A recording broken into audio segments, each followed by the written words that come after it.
안녕하세요, 헌터입니다. 오늘 분석해볼 기업은 동진 세미캠입니다. 이 기업은 반도체 및 디스플레이용 재료, 대체에너지용 재료와 발포제를 제조 판매하고 있는 회사입니다. 매출 비중의 경우 반도체가 50%로 가장 높게 차지하고 있고요. 그 뒤를 디스플레이와 2차 전지가 잇고 있습니다. 자, 그래서 대표적인 좀 반도체 회사로 보시면 될 것 같고, 자, 월봉으로 보시면요. 과거부터 꾸준하게 올라주는 기업입니다. 그래서 이제 장기 투자에도 굉장히 좀 좋은 기업이 됐고, 물론 단기적인 접근도 가능하지만 일단 기간 대비 수익성을 우리가 고려해 봤을 때 장기 투자, 중장기 투자가 훨씬 더 유리한 것으로 판단이 되고 있습니다. 자, 그래서 일봉으로 다시 돌아가서 최근의 상황 보시면 일단은 좀 당분간 지지부진한 상황이 좀 있었어요. 물론 등락은 굉장히 좀 크게 진행이 됐지만 어쨌든 전체적인 그림에서는 좀 지지부진함을 이어갔고, 최근에 이제 박스권에서 계속해서 좀 이어지고 있는 상황에서 다시 한번 좀 올라주는 모습이 나와주고 있습니다. 자, 그래서 이제 최근 거래일에 이제 14.29% 올라주면서 이제 다시 한번 좀 올라갈 준비를 하고 있는 동사의 상황이 되겠는데요. 이제 앞으로도 주가의 상황이 계속해서 좀 올라갈 수 있는 여력이 생길지, 아니면 다시 한번 이제 계속해서 박스권 안에서의 움직임, 그래서 다시 한번 좀 주저앉을 가능성이 있을지 우리가 분석을 통해서 좀 알아보도록 하겠고요. 지금은 이제 수익이 나고 계신 분들도 계실 테고 과거에 물린 계신 분들도 계시는 구간으로 판단이 됩니다. 그래서 여러분들 각자의 평단에 따라서 향후 어떻게 대응해야 될지 투자 전략까지 함께 알아보도록 하겠습니다. 자, 이어서 수급 상황입니다. 이제 한 달 기준으로 개인이 팔았고요. 외국인은 좀 중립적으로 사고 팔고를 반복해주고 있습니다. 다만 최근에는 매수세가 좀 강한 편은 긍정적으로 작용을 하고 있고, 기관이 계속해서 좀 사주는 모습을 보여주고 있습니다. 그래서 전체적인 그림에서는 개인과 기관의 줄다리기가 되겠고, 외국인이 최근에 들어오고 있다, 이렇게 보시면 되겠습니다. 자, 이어서 공매도 비중 살펴보시면요. 이제 물론 주가가 이제 최근에 올라오는 모습을 보이긴 하지만 굉장히 공매도에 집중 타겟이 되는 종목입니다. 그래서 공매도 비중이 상당히 높고요. 자, 그래서 과거에는 좀 괜찮았어요. 과거에는 한 자릿수 유지하면서 괜찮았는데 최근 들어서 공매도 비중이 엄청 많이 올라왔습니다. 그래서 계속해서 두 자릿수, 심할 때는 25% 이런 식으로 많이 뛰고 있습니다. 자, 그래서 이제 보시면 대차장고도 보시면요.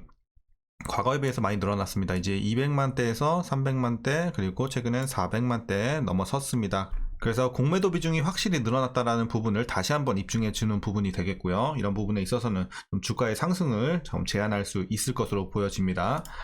자, 이어서 동사 재무제표 분석 시작해 보도록 하겠습니다. 2018년도 매출부터 확인해 보면 8200, 8700, 9300, 1조 1000, 1조 4000, 1조 3000 꾸준하게 우상향하고 있습니다. 역시나 장기 투자에 적절한 이런 모습을 보여주고 있는 매출 상황이고요. 다만 올해 같은 경우는 거의 작년과 비슷하거나 조금 떨어질 것으로 보여집니다. 영업이익도 마찬가지입니다. 꾸준하게 한 번도 눌리지 않고 올라갔지만 이제 올해는 조금 떨어질 수 있을 확률이 좀 있습니다. 이게 추정치긴 하지만 어쨌든 반도체가 좀 더 앞으로 치고 나간다는 가정하에 비슷하거나 조금 눌리지 않을까 이렇게 보여지고 있습니다. 자, 그리고 당기순이익도 마찬가지입니다. 여전히 꾸준하게 올라주고 있지만 올해는 조금 눌린다는 거 이렇게 확인하시면 되겠고, 부채 비율 보시면 148, 130, 110, 110, 과거에는 100 초반대에서 약간의 부담은 좀 있었습니다. 하지만 이제 96 그리고 77까지 내려오면서 올해는 이제 부채 부담에서 좀 벗어난 모습을 보여주고 있습니다. 그래서 안정적인 부채 비율 좋아 보이고요. 자, 이어서 ROE 보시면, 자, ROE가 상당히 좀 좋은 기업이에요. 16, 17, 21, 20, 25, 올해는 19. 그래서 전체적으로 봤을 때 10대 후반에서 20대 초반에서 왔다 갔다 하는 모습을 볼 수 있습니다. 특히나 이제 ROE는 작년이 굉장히 좋았죠. 그래서 수익성이 작년이 좀 뛰어났고 올해도 굉장히 좋습니다. 자, 그리고 이어서 동사, 자, 주당 순이익 보시면요. 900, 1100, 1600, 2000, 3100 꾸준하게 증가합니다. 역시나 장기 투자에 적합한 이런 재무 상태를 보여주고 있고, 자, 다만 올해는 2800으로 좀 떨어지긴 하지만 올해도 좋은 수치예요. 다만 작년이 너무 좋았기 때문에 상대적으로 좀 떨어지는 느낌이지 어쨌든 올해도 괜찮다, 이렇게 보시면 되겠고요. 자, 그리고 이제 동사 배당금 보시면요. 올해 130원 기대가 되고 있습니다. 그래서 현재 종가 기준으로 계산해 봤을 때 약 0.37%의 배당 수익률을 기대하실 수 있을 것 같습니다. 그래서 배당은 크지 않아요. 여러분들이 좀 소소하게 챙겨갈 수 있는 부분 정도로만 생각해 주시고요. 마지막으로 이제 올해 추정 PER은 12.31배, 그리고 PBR은 2.16배 나오고 있습니다. 그리고 현재 주가의 밸류 상황은 저평가도 아닌 고평가도 아닌 재가치 받고 있는 주가의 이런 구간으로 좀 보고 있습니다. 그래서 그냥 적정 주가 근처다 정도로 보시면 될 것 같고요. 이어서 이제 동사 관련 이슈 한번 살펴보도록 하겠습니다. 먼저 1분기 실적 살펴보면 괜찮았습니다. 1분기. 자, 물론 매출은 살짝 떨어졌습니다. 전년 동기 대비해서. 하지만 중요한 건 영업이익이죠. 당기순이익이고. 그래서 영업이익도 8.7% 좀 증가했고 당기순이익도 비슷한 수치로 증가를 했습니다. 그래서 일단은 1분기 괜찮았고, 그 배경을 보시면 주요 고객사인 삼성전자와 SK하이닉스의 메모리 감산 영향이 일부만 반영이 된 것으로 추정이 되고 있고요. 우호적인 환율 효과와 이제 중국 LCD 업황 부진에 따른 이익률 높은 반도체 소재 관련 제품 비중이 이제 좀 상승을 했습니다. 그러면서 1분기 실적 괜찮았습니다. 자, 그리고 이어서 이제 앞서 말씀드린 것처럼 주요 매출처가 이제 삼성전자랑 하이닉스란 말이죠. 그렇기 때문에 이제 좀 비중을 좀 살펴보면 삼성전자로 이제 매출 비중을 보시면 37.94% 이제 좀 가장 크다고 보시면 되겠고, 이어서 이제 하이닉스도 한 10% 가까이 됩니다. 그래서 매출 비중이 상당히 좀 크다. 다만 삼성전자가 훨씬 더 크기 때문에 이제 우리가 좀 더 동사의 이제 어떤 재료에 있어서는 삼성전자를 더 따라가겠다, 이렇게 보시면 되겠습니다. 자, 그래서 이제 요 종목 가지고 계신 분들은 이제 삼성전자의 이런 주가 추이라든지 재료들을 계속해서 좀 확인해 보시는 게 좋을 것 같습니다. 이제 다만 이제 지금 반도체 이제 업황도 좋고, 앞으로 뭐 주도주, 이제 차기 주도주로는 이제 반도체가 많이 점쳐지고 있는 상황이에요. 2차 전지 이후로. 자, 그렇기 때문에 이런 상황에서 기대감이 많이 심어지고 있고, 지금 최근에 주가 올라간 것도 이 기대감 때문이에요. 뭐 어떤 현실적인 재료가 나와서 그런 게 아니라 반도체 업황에 대한 이제 살아날 것이다라는 기대감 때문인데, 자, 이제 물론 악재도 좀 있어요. 이제 삼성전자 감산을 이제 결정을 했잖아요. 그래서 삼성전자의 이런 이제 반도체 감산이 동사 2분기 실적에 이제 영향을 좀 줄 것으로 판단이 됩니다. 실질적으로 이제 4월부터 유의미한 수준으로 감산량이 증가를 하고 있는 삼성전자인데요. 물론 삼성전자의 이런 감산이 전체적인 반도체 업황에 있어서는 호재로 작용을 하는 건 맞습니다. 왜냐하면 이제 반도체를 좀 감산을 해줘야 이제 가격 하락을 좀 막을 수가 있기 때문이죠. 그래서 가격이 계속해서 이제 감산을 안 하면 가격이 계속 하락을 하기 때문에 이제 과잉 공급이 되기 때문에 이제 가격이 뛴단 말이죠. 하지만 감산으로 인해서 이런 밸런스를 잡아줄 수 있다는 거죠. 가격을 적정 수준으로 좀 이끌 수 있고. 그래서 이런 부분에 있어서는 호재는 맞는데, 동사의 이런 이제 가장 큰 고객사다 보니까 당연히 여기서 물량이 주는 거는 피해를 입을 수밖에 없는 상황입니다. 그래서 전체적인 반도체 그림에선 호재다. 하지만 동사에 있어서는 악재다, 이렇게 말씀드리겠고요. 자, 그리고 시장에서 기대 중인 동사의 차세대 제품 이제 EUV 포토레지스트 양산 상용 본격화에는 다소 시간이 좀 걸릴 것으로 예상이 되니까 이런 부분도 참고하시면 되겠고요.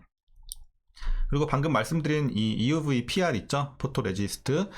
요거의 이제 해상도, 패턴 거칠기, 감도를 개선하는 데 최근에 성공을 했다는 기사가 나왔습니다. 그래서 이런 부분은 다행히 이제 차후에 있어서는 긍정적으로 우리가 참고하실 수 있을 것 같고, 이제 이런 감도 높인 PR을 사용할 경우 향후 EUV 노광 공정의 생산성이 크게 향상될 것으로 기대되니까 이런 부분은 또 호재로 작용을 하겠습니다. 자, 어쨌든 호재와 악재가 계속해서 좀 공존하는 이제 최근의 이슈로 보시면 되겠고요. 자, 마지막으로 여러분들 투자 전략 말씀드리면서 영상 마치도록 하겠습니다. 자, 먼저 신규 진입에 있어서는 반대 의견 좀 드리도록 하겠습니다. 지금은 일단은 기존의 목표 주가를 넘어섰고 이미 적정 주가를 조금 넘었기 때문에 들어가기에 유리한 구간은 아니다. 다만 이제 보유자분들만 좀 대응하시는 구간으로 판단을 하고 있습니다. 그래서 보유자분들은 어떻게 대응하시냐면요, 먼저 밑에서 잘 들어가서 수익이 나오고 계신 분들, 자, 37,000원까지 보시면 되겠습니다. 그래서 단기적인 목표가예요. 단기적으로는 37,000원까지만 보시고, 자, 물론 장기적으로 보고 가시는 분들은 더 위까지 보시면 되지만 어쨌든 단기적으로는 37,000원까지 좀 보시는 게 맞지 않나, 이렇게 판단을 하고 있습니다. 자, 물론 이제 반도체 자체가 앞으로 이제 주도주로 나설 가능성이 굉장히 커지고 있고, 이제 하반기에도 좋아질 가능성이 굉장히 큰 상황이긴 하지만, 단기적으로 봤을 때는 일단 기존의 목표 주가를 넘어섰고 적정 주가를 올라섰고, 그리고 최근에 다시 한번 최근 거래일에 급등이 나오면서 과매수 구간 진입 직전에 있습니다. 그렇기 때문에 거기다가 이제 공매도 과열 부분도 있죠. 이런 부분이 상단을 좀 제한할 수 있는 부분이 되기 때문에 일단은 조금 보수적으로 드리겠습니다. 그래서 37,000원까지만 좀 짧게 보시고, 지금은 한 절반 이상에서 한 70%까지도 익절하시는 게 좋은 구간으로 보여집니다. 그래서 대부분 좀 익절해 주시고 소액 비중으로만 37,000원까지 한번 노려보시는 전략 말씀드리겠습니다. 자, 그리고 이제 위에서 물리신 분들은 어떻게 대응하시냐면요, 자, 먼저 이 최상층, 완전 여기 꼭대기에서 잘못 물리신 분들, 그런 분들은 물론 지금 물타줘도 상관은 없습니다. 물타기 좋은 구간은 아니지만 완전 꼭대기라면 충분히 평단 관리가 되는 구간이기 때문에 물 타셔도 상관없지만 뭐 4만원 부근, 4만원 초반까지 요 사이에 4만원 근처에 계신 분들은 굳이 물 탈 필요는 없을 것 같아요. 그냥 꾸준히 좀 보유하시다가 뭐 하반기쯤에 이제 여기까지 좀 올라온다 그러면 근처에서 적당히 좀 정리하시면 될 것 같고, 다만 이제 여러분들이 가능하시다면 비중이 너무 커지지 않는 선에서 기존의 목표 주가 제가 드린 거 37,000원 있죠. 오늘 드린 목표 주가 37,000원까지 평단 좀 맞춰주시면 훨씬 더 빠른 시일 내에 나올 수 있을 것으로 보여집니다.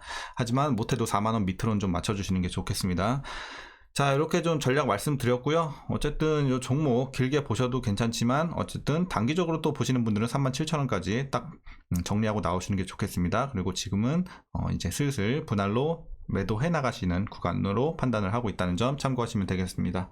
자, 오늘 영상도 유익하셨다면 구독과 좋아요 한 번씩 부탁드리겠고요. 자, 주말 잘 이어나가시고 오늘도 시청해 주셔서 감사합니다.